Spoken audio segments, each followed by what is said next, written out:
Un saludo a todas y todos. Un gusto estar acá con ustedes en esos espacios de formación permanente que son tan importantes para el mejoramiento de la función pública, porque en últimas, en la mano de cada uno de ustedes está el buen desempeño de la función pública.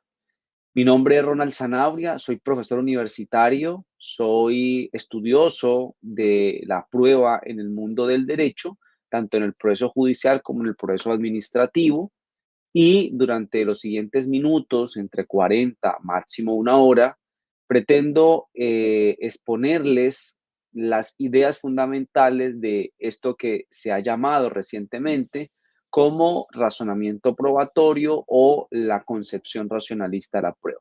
La idea es exponer estas ideas en las que se fundamenta esta concepción, pero siempre mirando la práctica, mirando cómo estas ideas nos pueden servir para mejorar lo que hacemos en las prácticas jurídicas. Bueno, sin más preámbulos, vamos a iniciar.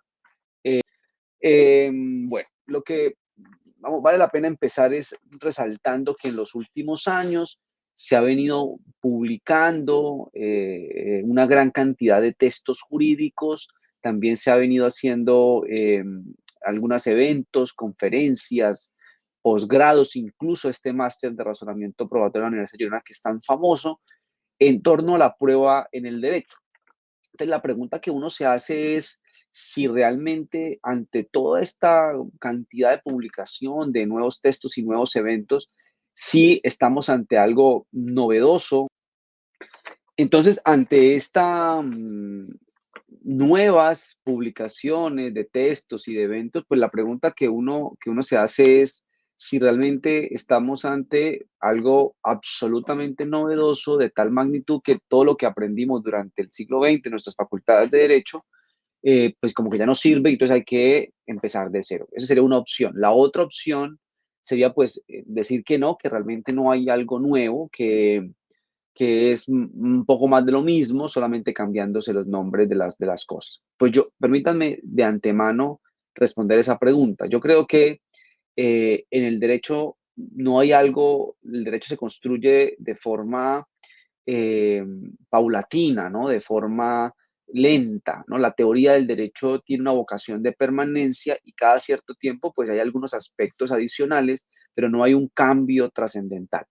En esto del razonamiento probatorio hay una nueva visión, hay una nueva forma de ver el problema, pero no se trata de que todo lo que sabemos que es muy importante, además Colombia siempre ha sido un país muy fuerte a nivel de cultura procesal, que todo lo que sabemos no ya no sirva, no, todo lo contrario, lo que sabemos es muy importante. La invitación es a analizar estas ideas desde una posición abierta para que miremos qué podemos aprender en torno a la prueba de los hechos. En conclusión, creo que el razonamiento probatorio tiene aspectos novedosos y vale la pena su estudio profundo. Dicho eso, entonces, pues empecemos primero por algo de historia. Eh, em, lo primero que hay que decir es que hay cuatro etiquetas que se utilizan de alguna manera como sinónimos: tradición racionalista, concepción cognoscitivista, razonamiento probatorio. Estas etiquetas, hoy en día, la expresión concepción racionalista, digamos, de alguna manera ha ganado cierto espacio y es la expresión que más se utiliza para hablar de este fenómeno. Si quieren profundizar un poco en torno a esto, más allá de lo que yo voy a decir a continuación, les recomiendo mucho este artículo, Teoría de la Prueba, Somos Todos Racionalistas Ahora, un artículo de la profesora Daniela Catino, y este video que encuentran en Facebook Live, en donde estos dos profesores, Carmen Vázquez y Jordi Ferrer Beltrán, se sentaron en época de pandemia, en el año 2020, a analizar este artículo, digamos, a estudiarlo, sus implicaciones y todo lo que conlleva la concepción racionalista. Se lo recomiendo sobremanera. Aclarado esto, entonces, pues vamos a empezar diciendo que el origen de esta concepción se le debe a este señor, que es un señor de la cultura anglosajona, William Twining, que obviamente también se basó en autores previos, solamente que Twining lo dijo con mayor claridad, y por eso en la historia se atribuye como un origen o un punto de partida a su visión. Él utilizó el pensamiento de Whitmore o de Bentham o de Thayer o del propio Hayes. Pero al margen del tema histórico, ¿qué es lo que Twining mencionó en los años 70? Él decía que era necesario hablar de crear una nueva escuela de la prueba, algo así como una concepción racionalista. ¿Para qué? Para que se crearan criterios racionales de adjudicación del derecho. Él se percató que no sirve mucho, o al menos que es insuficiente, que se creen normas jurídicas abstractas, bien redactadas, es decir, que tengan un significado claro, que el legislador haga bien la tarea o la entidad administrativa pública que emite el acto administrativo o incluso la propia jurisprudencia que vía precedente judicial va aclarando el significado de las palabras al interpretar las expresiones. De nada sirve que la norma abstracta esté bien creada, en sentido que su significado sea delimitado, si la premisa menor, es decir, la decisión sobre la prueba de los hechos, va a depender del arbitrio del decisor, llámese juez o llámese autoridad administrativa.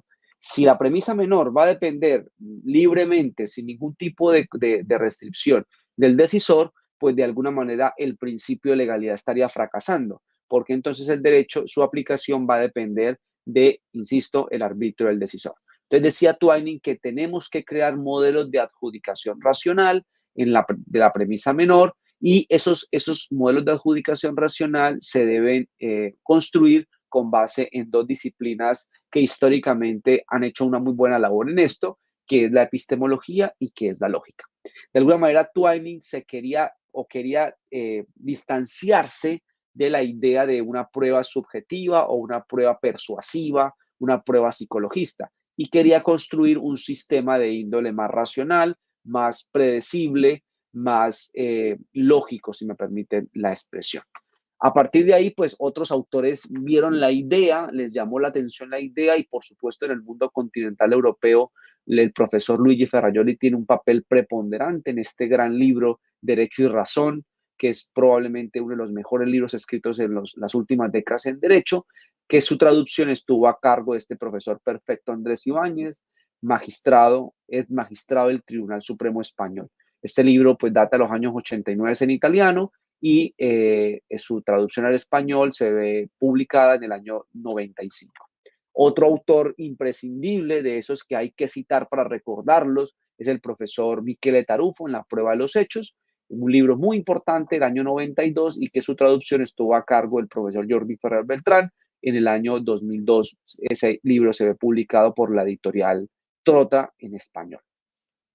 Otro texto que de alguna manera creo que está un poco escondido y que hay que resaltarlo es esta revista del año 2023, 2003, excúsenme, es una revista publicada en Argentina, Discusiones, en donde ustedes se dan cuenta, grandes nombres de esta cultura racionalista se reúnen en una revista a debatir las ideas en torno a la prueba, el conocimiento y la verdad, ¿no? La profesora Marina Gascón Avellán también publica un libro, permítame la expresión, un librazo, Los hechos en el derecho, que es un libro que ya tiene 25 años de publicado y es considerado el primer libro sobre estas ideas escrito en español, ya no traducción, sino escrito de manera directa en español. Es una obra muy importante en torno a estos temas. Y pues ya hoy en día hay toda una cultura, digamos, hay ya un conjunto de profesores que se han ocupado de analizar. En esta foto, si ustedes alcanzan a ver, está nuestro gran maestro, el profesor Jairo Parra Quijano, también de alguna manera aportando algunas ideas en torno a esta visión. Pero entonces la pregunta es, sí, esto es algo distinto a la cultura tradicional que en Colombia impera. Cuando digo cultura tradicional, me estoy refiriendo a todo el procesalismo del siglo finales del XIX y del siglo XX, con autores internacionales como, por ejemplo, Carneluti o como, por ejemplo, el propio Chiovenda, Redenti, y, digamos, nosotros aquí ya en América Latina, con Eduardo J. Couture en Uruguay o nosotros aquí en Colombia con Hernando de Echandía, nuestros grandes maestros. Digamos, la idea es, esto es distinto a lo tradicional. Vamos a entrar a mirar eso en mayor detalle. La idea de la concepción racionalista se fundamenta en 5 grandes tesis. Estas 5 grandes tesis que vamos a explicar a continuación de la mejor manera que nos es posible. La verdad es el objetivo de la prueba en el proceso, la función epistémica del proceso, la verdad como correspondencia, la decisión sobre la verdad de los hechos se toma siempre bajo un grado de incertidumbre y el razonamiento probatorio es probabilístico, entendido como una probabilidad lógica inductiva. La idea de estas tesis que voy a exponer es que de alguna manera derrumban, de alguna manera se oponen, de alguna manera critican algunos mitos que nosotros tenemos muy afianzados. Y si es que logra derrumbar esos mitos, y espero que así sea, intentaré demostrarlo, pues de alguna manera eso cambia la visión que tenemos o la comprensión que tenemos sobre la práctica jurídica en los procesos judiciales o en los procesos administrativos. Entonces, bueno, empecemos con la explicación de cada una de estas tesis. La primera es que la idea de verdad, que ya ahorita explicaré qué vamos a entender por verdad, la idea de verdad es una especie de objetivo a alcanzar. Digamos, la idea es que hacemos actividad probatoria con el objetivo de alcanzar la verdad dentro de un proceso eh, en donde se van a aplicar normas jurídicas. ¿Listo? Eh, ¿Qué mito rompe esto? Rompe el mito, o más que un mito, diferencia la idea de que puede ser que las partes no tengan el objetivo de alcanzar la verdad. Puede ser que el demandante o el demandado no persigan ese objetivo, o el fiscal o el defensor. Estamos de acuerdo en eso, porque claro, ellos tienen un objetivo de parte, están parcializados sobre sus intereses. Pero cuando decimos que la verdad es el objetivo de la prueba en el proceso, estamos diciendo que la finalidad institucional, es decir, la finalidad pública de la actividad probatoria, la razón por la cual el Estado crea normas jurídicas para que se despliegue actividad probatoria, es la idea de que logremos alcanzar la verdad en el proceso. Ojo, que la alcancemos es otra cosa. No estoy diciendo que la prueba tenga la capacidad de alcanzar la prueba. Eso lo vamos a discutir más adelante. Estoy diciendo que la prueba tiene el objetivo de alcanzar la verdad, ¿no? Para eso hacemos prueba dentro del proceso. En palabras del profesor Ferrer, hay una relación teleológica, es decir, de finalidad entre prueba y verdad. De modo que la verdad se configura como el objetivo institucional a alcanzar mediante la prueba en el proceso judicial. Ahí ustedes a pie de página, en caso de que quieran profundizar, hay unas ideas adicionales sobre la relación entre prueba y verdad. La segunda tesis es que el proceso se puede y se debe ver como un escenario de producción de conocimiento. Es lo que Tarufo llama la función epistémica del proceso judicial. Eso quiere decir que en el proceso se produce conocimiento por medio de las pruebas. Y si es una función, pues podemos proponernos mejorarla, podemos proponernos optimizarla, es decir, el diseño procesal, interpretarlo o ya de entrada cambiarlo mediante legislación para que ese diseño procesal produzca mejor en términos epistemológicos, es decir, información más fiable y produzca más prueba en términos de cantidad, ¿no? Más prueba. A eso se le llama la función epistémica del proceso. Dice Tarufo que bajo esta idea podemos clasificar las normas en normas contraepistémicas, normas neutroepistémicas y normas proepistémicas. Una norma contraepistémica es una norma que dificulta, que obstaculiza la producción de conocimiento. Es neutra si le es indiferente y es pro si ayuda a la producción de conocimiento en cantidad o calidad. Ojo que quiero resaltar algo. El hecho de que sea contraepistemológica no quiere decir necesariamente que tengamos que eliminarla del sistema jurídico, porque el proceso es un escenario en donde se respetan o en donde se quieren proteger diferentes valores. Entonces, un ejemplo para entender esto vendría siendo la regla de exclusión de prueba ilícita. Esa regla es una regla contraepistémica, porque sin importar que la prueba sea relevante y sea fiable para un caso en particular, el sistema decide dejarla a un lado, decide no utilizarla para tomar la decisión cuando la prueba es ilícita. Entonces, es evidente que es contraepistémica, pero con esto no quiero decir que tengamos que eliminarla, porque obviamente la regla de exclusión está diseñada para proteger ciertos valores de mucha importancia. Entonces, digamos que hay que analizar la justificación de cada regla y lo importante es que las reglas contraepistémicas sean excepcionales, que estén justificadas por razones de índole constitucional. Ahora, Sobre las reglas proepistémicas, pues, por ejemplo, la prueba de oficio pues, es una regla proepistémica, ayuda a producir más y mejor conocimiento, pero eso no quiere decir que necesariamente tengamos que adoptarla. Por ejemplo, en materia penal, ustedes seguramente han escuchado o saben, si trabajan en materia penal, que está prohibida la prueba de oficio para el juez de conocimiento. Diga, ¿por qué se prohíbe? Se prohíbe porque se quiere proteger la idea de la imparcialidad y la presunción de inocencia. Entonces, porque sea proepistémico, no necesariamente nos lleva a decir que tengamos que adoptarla. Nuevamente, hay que analizar un juicio valorativo de proporcionalidad a qué le vamos a dar más peso. Ese juicio valorativo, la idea es que lo haga el legislador y no el juez, porque es una discusión en donde entran valores públicos y la idea es que el legislador, como el escenario donde se discute estas ideas, sea el encargado de dirimir la tensión que se presenta entre estos valores. La tercera tesis, que probablemente es muy importante porque nos permite comprender mejor esto, es lo que se puede llamar la concepción de la verdad que vamos a asumir, es decir, el significado, qué vamos a entender por la palabra verdad, cuál va a ser el significado que le vamos a asignar a la palabra verdad.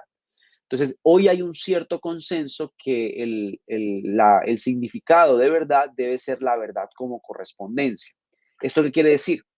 Quiere decir que la palabra verdad es un adjetivo que se le va a atribuir o que se refiere a enunciados de carácter descriptivo, no prescriptivo, no valorativos, sino de carácter descriptivo. Es decir, aquellos que intentan describir cómo sucedieron las cosas y no pretenden juzgarlo, ¿no? Por ejemplo, me pongo como ejemplo.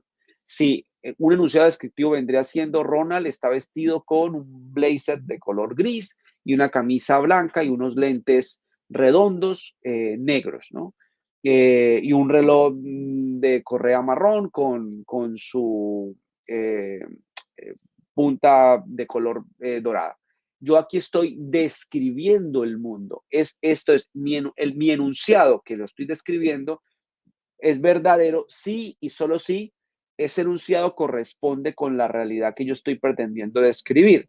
Yo no estoy juzgando. Juzgaría si, por ejemplo, dijera Ronald está bien vestido o está mal vestido, o está vestido a la moda o está vestido apropiadamente para la ocasión. Ya este bien, mal o apropiado o a la moda es un juzgamiento, eso es prescriptivo y eso es una discusión de otra índole. Aquí la palabra verdad entonces se predica de enunciados de índole descriptivo.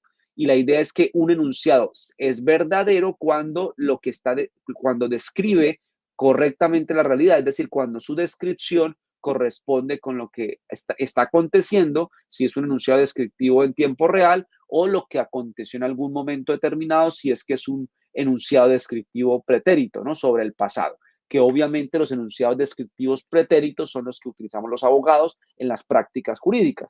Decimos que algo ocurrió en algún momento determinado. ¿Cuál es el antónimo de verdad? Falsedad. La idea es que algo será falso cuando no describe correctamente la realidad de lo acontecido. Con esto aclaro que la palabra verdad la utilizo en ese sentido, pero no estoy queriendo decir que siempre la prueba nos permite alcanzar la verdad, ¿no? Eso es un problema que ya miraré en la tesis 4 y en la tesis 5. Entonces, permítame decirlo con palabras del profesor Ferrer. Dice, el concepto de verdad en juego que resulta útil para dar cuenta de esa relación teológica es la verdad como correspondencia. De modo que diremos que un enunciado fáctico formulado en el marco de un proceso judicial y sometido a prueba es verdadero si y solo si se corresponde con lo sucedido en el mundo externo al proceso. Esa es la definición de verdad que se parte de ella. Qué mito rompemos con esto? Rompemos el mito de la idea de verdad procesal o verdad material o verdad verdadera o verdad formal. Estos adjetivos que los abogados le hemos puesto a la palabra verdad realmente terminan siendo más confusos. La verdad es, la definición de verdad es una sola y es única. Algo será verdadero si se ajusta a la realidad, si no se ajusta será falso. Ahora, que el juez emita una decisión verdadera es otro problema. Puede pasar que el juzgador emita una decisión que no corresponda a la verdad y que por razones de seguridad jurídica estemos dispuestos a aplicar el derecho, aunque ese enunciado, aunque esa conclusión, aunque esa decisión no sea verdadera, o mejor, que haya un riesgo de error. Pero eso es un problema de seguridad jurídica, no es un problema que nos lleve a la necesidad de hablar de varias verdades. Entonces, eso quiero resaltarlo, que es muy importante para la comprensión de este fenómeno. Cuarta tesis, escúcheme, aquí dice tres porque esto es tomado de varios libros, entonces, claro, cada profesor explica de forma diferente, pero según mi numeración vamos en la cuarta tesis. Esta tesis establece la relación entre prueba y verdad, pero ya no la relación de finalidad, que ya la vimos, sino la relación epistemológica. Y les hago la pregunta, ¿será que las pruebas nos aseguran la verdad? ¿Será que en un caso cuando hay, digamos, buena prueba, una buena cantidad probatoria, será que eso nos asegura la verdad? Y por favor, esto creo que es el corazón de la concepción racionalista. La respuesta es no. La idea es que siempre, siempre, aunque hayan muchas pruebas de muy buena calidad, piensen videos, piensen documentos, piensen pruebas periciales, piensen ADN, siempre hay un grado de incertidumbre, siempre hay una posibilidad de que nos estemos equivocando, siempre hay un margen de error de la decisión del juzgador o del funcionario administrativo que toma la decisión. ¿Listo? En otras palabras, siempre se falla con el riesgo de que se estén o nos estemos equivocando sobre la prueba de los hechos. Suelo decirlo a mis estudiantes de pregrado cuando hablo en materia penal, les digo, cuando un juez o una jueza firma una decisión condenatoria, una sentencia condenatoria, lo hace o lo debería hacer siendo consciente que es posible que esté condenando en términos probatorios a alguien que no cometió eso, o que eso que está diciendo que ocurrió, que el juez dice que ocurrió, puede pasar que no haya ocurrido, al menos como él o ella lo está diciendo en la decisión. En palabras de Ferrer, la decisión sobre la verdad de los hechos se toma siempre bajo un grado de incertidumbre, que es otra forma de decir lo que yo estoy diciendo. Y en su libro, él en el punto 3 lo menciona de la siguiente manera. Nunca un conjunto de elementos de juicio, por rico y fiable que éste sea, permitirá alcanzar certezas racionales, no psicológicas o subjetivas respecto de la ocurrencia de un hecho, de modo que todo enunciado fáctico es necesariamente verdadero o falso, pero nuestras limitaciones epistémicas nos sitúan siempre entre decisiones que deben adoptarse en contextos de incertidumbre. Entonces, la idea es que siempre hay un grado de incertidumbre latente cuando tomamos decisiones sobre la prueba de los hechos. Entonces, este, permítame antes de avanzar, ¿esto qué mito rompe? Rompe la idea de la certeza, ¿no? Que es una idea muy difundida en nosotros, que se requiere certeza para poder tomar una decisión. Bueno, si la certeza es una certeza subjetiva, pues bueno, dependerá del decisor, ¿no? Está bien. Pero no nos importan las certezas subjetivas, sino las certezas racionales, es decir, aquellas que se basan en pruebas. Y lastimosamente las pruebas no nos permiten arrojar una certeza racional de esa magnitud, siempre va a haber un margen de incertidumbre. Aclarado el tipo de conocimiento que se genera con las pruebas, que es un conocimiento eh, que no elimina el grado de incertidumbre, sino lo que hace es sencillamente plantear un conocimiento que permite dar por prueba los hechos. La pregunta inmediata es, entonces, ¿con base en qué se toma la prueba de los hechos? Y aquí viene la cuarta y la quinta y última tesis. Y esta es una tesis también trascendental para comprender esto. Y es que el razonamiento probatorio, es decir, el razonamiento basado en un conjunto de pruebas, arroja necesariamente un conocimiento probabilístico de la realidad. En otras palabras, se falla la prueba de los hechos con la probabilidad de que ocurrieron. Obviamente la palabra probabilidad es una palabra también muy compleja en términos de estudio profundo de epistemología y de filosofía, pero los autores han analizado los diferentes tipos de probabilidad y han dicho que la probabilidad de la que estamos hablando en materia probatoria es una probabilidad inferencial o una probabilidad lógica inductiva. Es decir, no es matemática, no es de cuantificación, sino es una probabilidad de razonabilidad o de aceptación o de verosimilitud. ¿Listo? Entonces, claro, las pruebas pueden arrojar más o menos probabilidad de que algo haya ocurrido. Y aquí viene una pregunta que ya formulo para tener en cuenta, y es, bueno, si esto es así, y esto creo que hay buenas razones para entender que es así, la pregunta inmediata es, ¿cuándo hay pruebas suficientes como para dar por probados los hechos? Es la pregunta siguiente que intentaremos en un momento pues, desarrollar. En palabras de Ferrer, el razonamiento probatorio es, pues, un razonamiento necesariamente probabilístico.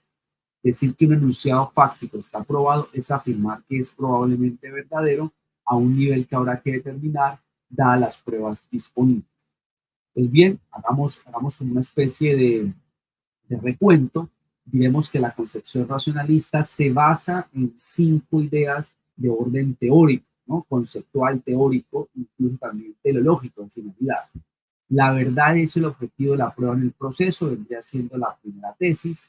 La segunda tesis viene siendo que el proceso se puede ver como un escenario de producción de conocimiento, es decir, tiene una función epistemológica. La tercera tesis es que la palabra verdad la vamos a utilizar en términos de correspondencia. La cuarta tesis viene siendo de que siempre se toman decisiones con base en pruebas, se hace bajo un grado de incertidumbre, es decir, con el riesgo de que nos estemos equivocando. Y la quinta tesis tiene que ver con la idea de que se falla con la probabilidad de que algo haya ocurrido. Es decir, que las pruebas arrojan es un conocimiento de índole probabilístico. Si decimos que mito rompe estas 5 ideas, pues por ejemplo, eh, mitos que considero pues, muy importantes, es el mito de que hay varios tipos de verdades. No, es una sola verdad con la correspondencia. Otra cosa es la evaluación si la decisión del juez corresponde o no corresponde con la realidad. Ya dijimos que es posible que no corresponda, pero por razones de seguridad jurídica, pues actuamos en derecho, ¿no? El segundo mito que creo que rompe, que es muy importante, es la idea de la certeza. La certeza, si es objetiva, si es racional, ya dijimos que las pruebas no alcanzan certezas objetivas racionales. Y si es subjetiva, pues viene siendo arbitraria, porque dependerá de cada decisor y esa no es la idea. Es más que certeza, lo que la prueba trata de generar es una mayor probabilidad, porque a mayor probabilidad, mayor confianza de que eso haya ocurrido. Digamos, nos podemos sentir relativamente seguros de dar por probados los hechos y aplicar el derecho. Entre otros mitos, creo que estos dos son los más importantes que quisiera resaltar el día de hoy en esta charla. Bien, en el tercer punto quisiera pues hacer algunas aclaraciones conceptuales en torno a, digamos, a dónde o qué es eso del razonamiento probatorio. El razonamiento probatorio hace parte de la concepción racionalista. Entonces, bueno, la actividad probatoria en un sentido amplio va a estar compuesta de 3 etapas. Una fase de obtención de elementos de conocimiento, que suele ser una fase previa al proceso, antes de demandar, los sujetos procesales recolectan elementos de conocimiento para alistar su demanda y si uno entiende que está en riesgo de ser demandado, pues uno también va recolectando algunos elementos de conocimiento. Es una fase preprocesal.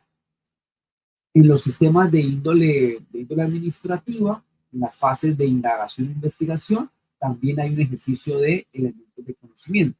Aunque técnicamente ya es procesal, porque ya hay un proceso, en todo caso es una fase aún muy primigenia, aún muy incipiente. Entonces, podemos llamar que es la fase de obtención de elementos de conocimiento. La siguiente fase es la fase de producción de la prueba, que ya es una fase más jurídica procesal. Normalmente consiste en las peticiones o solicitudes de las partes, en el auto de pruebas o el decreto de pruebas y en un escenario para contradecir los elementos de conocimiento. Todo elemento de conocimiento, independientemente de su naturaleza, testimonial, documental, pericial, evidencia física, inspección judicial, informes, cualquiera que ustedes deseen, tiene que permitirse un espacio de contradicción dentro del proceso, teniendo en cuenta que la prueba jurídica es una prueba dialéctica, es una prueba que se forma producto de el debate, de la discusión entre las partes. Entonces, la idea es que en la producción probatoria, ya a partir de la producción, se van a generar o se van a conformar o se van a crear o se van a producir un conjunto de pruebas.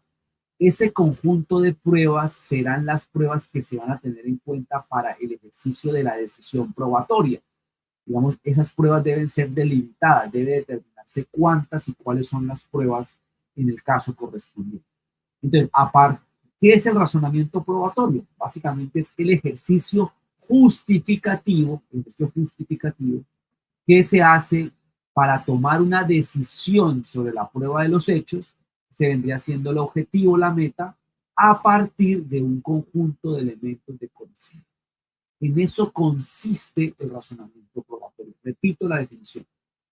Consiste en el ejercicio de justificación, es decir, la motivación que se explicita, que se plantea ante el público, ante el auditorio, para justificar la decisión, dar por probado o no los hechos del caso, a partir de un conjunto de pruebas que se han producido dentro de un proceso judicial o de índole administrativo. Todo lo que está en el medio a nivel justificativo es lo que se denomina razonamiento probatorio. Bien, aclarado esto, entonces vamos a un punto, digamos, importante de esta charla y es, bueno, ¿qué hay de novedad entonces, aparte de los temas teóricos que ya mencioné, sino en la práctica? ¿Qué hay de novedad en la práctica sobre estas ideas? Yo diría que estas 5 cosas para mí son novedades importantes.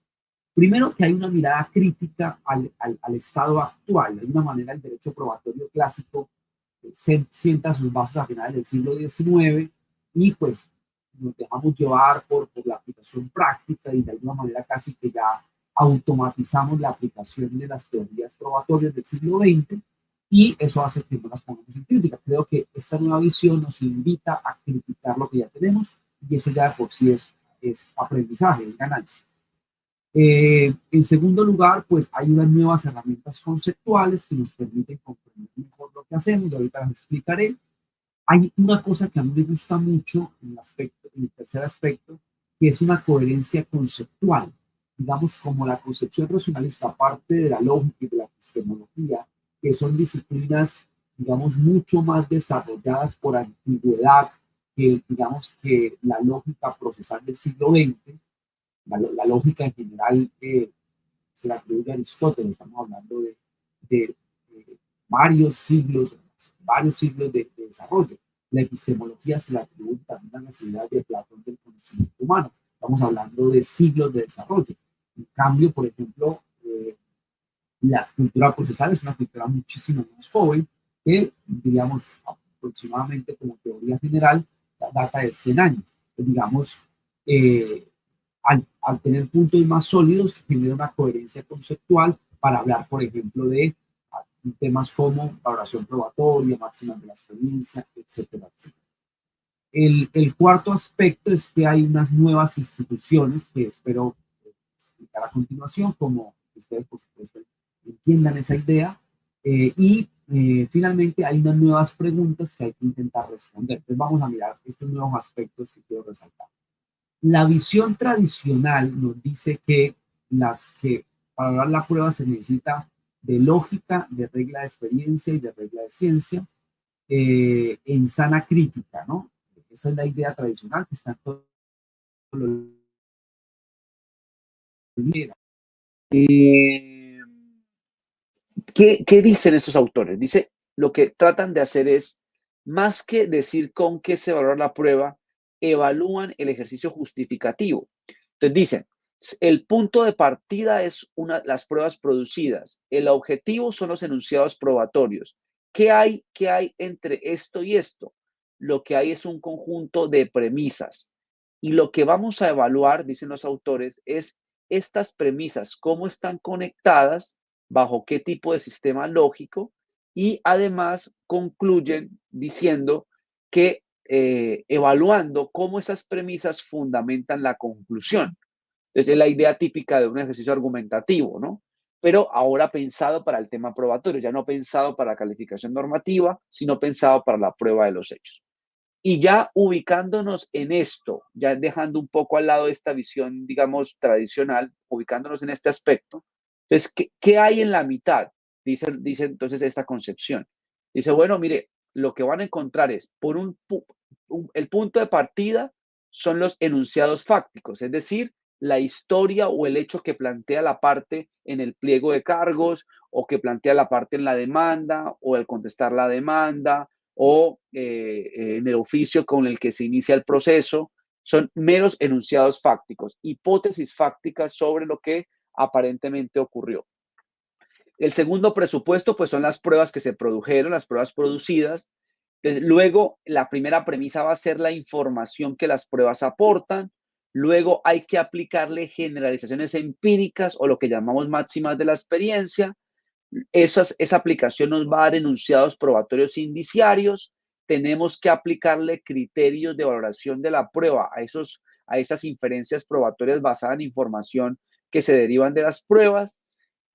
Vamos a crear inferencias empíricas o inferencias normativas, según si nos basamos en máximas de la experiencia, serían inferencias empíricas. Si nos basamos en inferencias basadas en normas, como por ejemplo normas de presunción, serían inferencias probatorias normativas.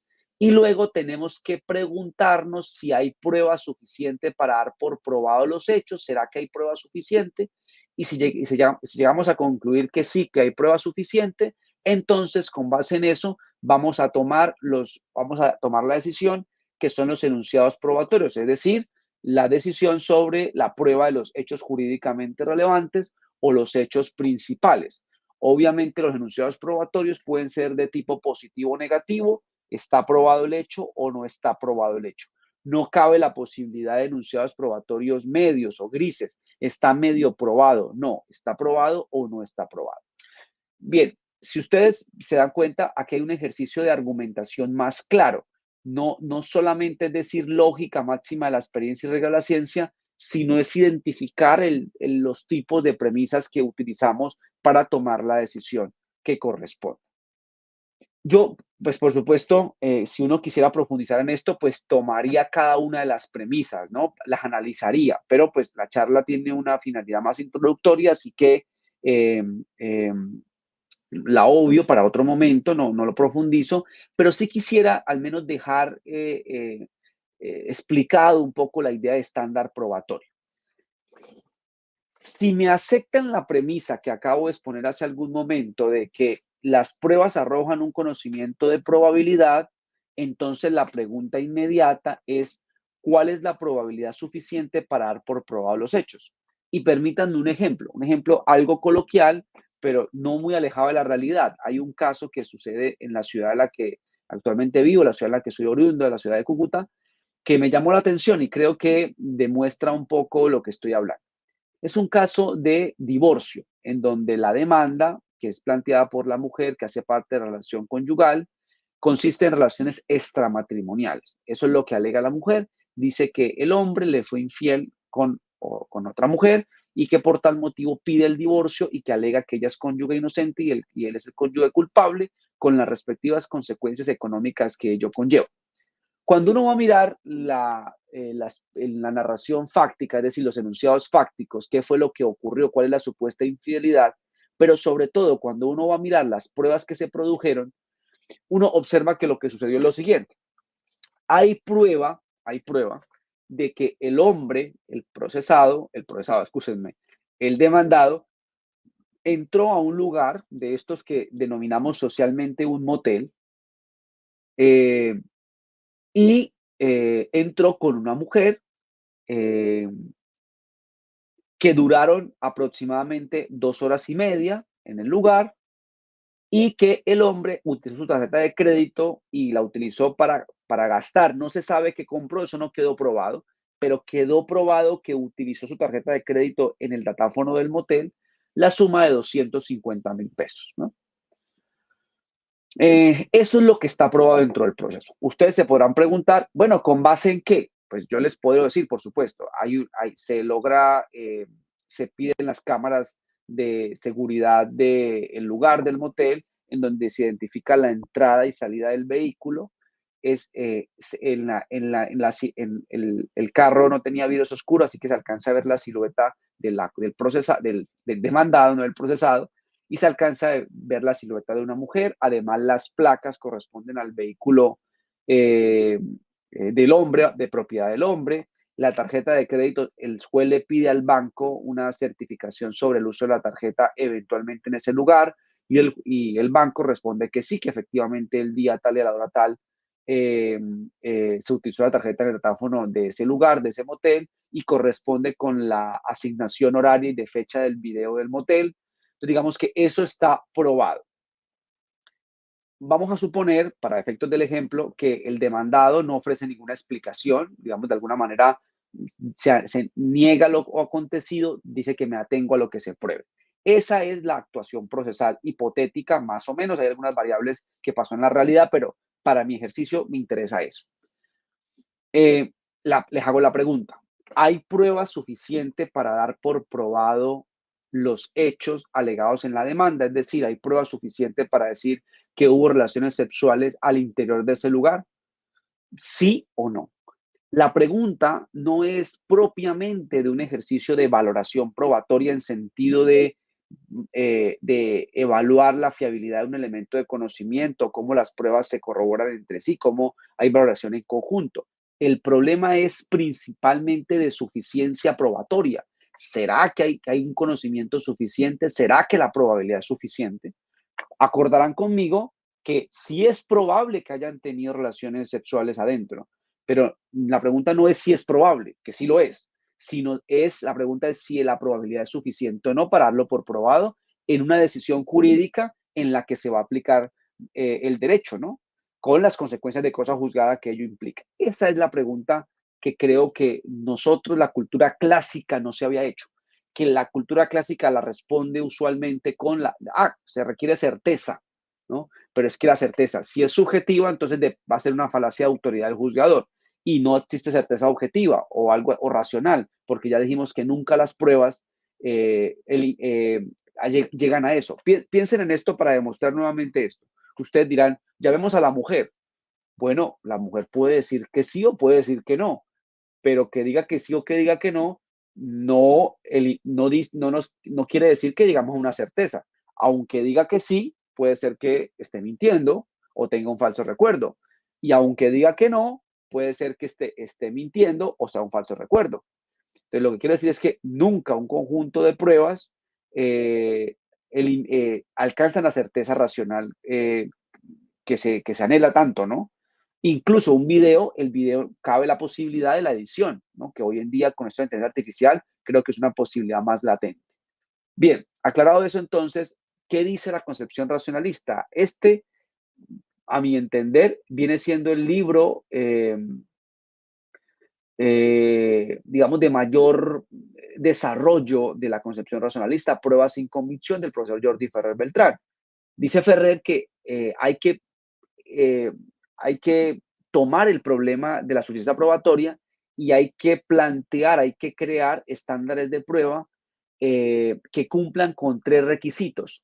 Deben apelar a criterios relativos a la capacidad justificativa del acervo probatorio respecto a las hipótesis en conflicto. Dos, debe ser capaz de determinar un umbral a partir del cual una hipótesis se considera probada. Y tres, utilizar criterios cualitativos propios de la probabilidad no matemática, es decir, no numérica. Entonces, uno se pregunta, bueno, suena muy bien, pero muéstrenos o veamos un estándar probatorio para mirar cómo podría funcionar. Y el profesor Ferrer plantea 7 estándares de prueba, aquí hay uno de ellos. Entonces, imaginen que el artículo 382 del Código General del Proceso, del Código Administrativo o del Código Disciplinario, del Código Procesal Penal, dijera que para dar por prueba los hechos se requiere el cumplimiento de estas condiciones. Entonces, la norma diría algo como esto. Para considerar probada una hipótesis sobre los hechos deben darse conjuntamente las siguientes condiciones. La hipótesis debe ser capaz de explicar los datos disponibles, integrándolos de forma coherente, y las predicciones de nuevos datos que la hipótesis permita formular deben haber resultado confirmadas y aportadas como pruebas al proceso. Dos, deben haberse refutado todas las demás hipótesis plausibles explicativas de los mismos datos que sean compatibles con la inocencia del acusado o demandado o más beneficiosas para él, excluidas las meras hipótesis ad hoc. La idea es que el juez o la jueza tendría que analizar si la probabilidad alcanzada cumple con estas condiciones. Si no las cumple, entonces tendría que decir que no hay prueba de los hechos. Si las cumple, entonces daría por probados los hechos. Yo, si me lo preguntan, en Colombia, digamos, de alguna manera estamos lejos de tener algo así como un estándar probatorio como los que sugiere Ferrer, porque no están ni en la ley y tampoco la jurisprudencia los ha indicado de esa manera. Sin embargo, quise plantearlo para que ustedes se den cuenta hasta dónde lleva la idea de la concepción racionalista el fenómeno de la valoración probatoria. O sea, la idea es tratar de racionalizarlo al máximo, tratar de que esa decisión no dependa del arbitrio, de la discreción, de la subjetividad del juzgador. Ese tratar, pues se plantean cosas como estas. Una vez se plantean, pues habría que estudiar en nuestro país si esto nos haría bien o nos haría mal. Antes de avanzar, quisiera decir algo práctico, ¿no? Entonces, y es la pregunta, bueno, profesor Ronald, si no hay estándares probatorios en Colombia, ¿cómo nos sugiere usted en la práctica abordar el problema de la suficiencia probatoria? ¿Qué hacemos para decirle a un juez que un hecho no quedó probado? ¿Qué tenemos que decirle? Yo diría que hay dos formas de plantear eso. Una, y advertirle al juez que el ejercicio del razonamiento probatorio está mal hecho, que el juez no reconoce la información correcta, que está utilizando un prejuicio, un estereotipo para hacer la inferencia probatoria, que realmente no, el indicio no quedó probado, que el indicio no se conecta bien con los hechos jurídicamente relevantes, que está omitiendo aplicar una regla jurídica que afecta a la valoración probatoria como una presunción, por ejemplo, o como una tarifa legal negativa que eventualmente pueda existir en nuestro ordenamiento jurídico. Entonces, digamos, lo primero que yo haría es advertirle al juez del equivocado razonamiento probatorio realizado por la contraparte o eventualmente por el decisor, si es que ya estoy en un recurso. Y lo segundo que puedo decir es que el razonamiento es razonable, es correcto en términos lógicos. Por ejemplo, si yo me enfrento contra el abogado, recuerden el caso del divorcio, si yo soy el abogado de la parte demandada, yo no diría que el razonamiento del demandante es malo. No, el razonamiento es apropiado, es correcto. Lo que él dice es que dos personas entraron a un motel, entonces aplica una máxima de la experiencia según la cual cuando dos personas entran a un motel es porque van a tener relaciones sexuales. En consecuencia, el demandado tuvo relación sexual con la mujer con la que entró. Ese sería más o menos el razonamiento. Y yo le diría, bueno, es razonable, pero hay un problema, señor juez, es el problema de la suficiencia probatoria. ¿Y cómo abordarlo sin estándares? Hay una variable que es una variable de la epistemología general y que por ser parte de la epistemología general podemos utilizar los abogados, y es las hipótesis alternativas razonables. ¿En qué consiste? Consiste en advertirle al juez que además de la relación sexual, que es la hipótesis que pretende probar el demandante, también se pueden inferir otras hipótesis, otros hechos explicativos de las pruebas que están dentro del expediente, otras situaciones alternativas a la relación sexual, como por ejemplo el ir a descansar, como por ejemplo ir a trabajar, como por ejemplo ir a hablar, como por ejemplo a tener un rato de privacidad, pero no necesariamente sexual. Estas hipótesis alternativas sí son razonables, es decir, si ustedes no las creen muy, muy inusuales, sino, el término técnico es ad hoc, pero si, digamos decir, si es posible inferirlas del conjunto de pruebas, quiere decir que el conocimiento no es suficiente para poder dar por prueba el hecho. Para resumir, si no hay estándares de prueba, la mejor forma de abordar el problema de la suficiencia probatoria es decirle al juez, a la jueza o a la persona que ejerce la función pública, es advertirle que además de la hipótesis que pretende probar mi contraparte, también se pueden inferir otras hipótesis alternativas distintas a esa, y esas hipótesis alternativas son razonables y son compatibles con la absolución a la persona que estamos representando. Al Estado, por ejemplo, si estoy representando al Estado. Entonces es muy importante, esa es la forma racional de demostrarle a un juez que no hay suficiencia probatoria para dar por probado los hechos. Quiero solamente ya para ir finalizando, advertir que ya nuestras cortes, digamos, muchas providencias, no tantas, pero ya hay algunas providencias que cada vez son más, que se han percatado de la problemática de la suficiencia probatoria.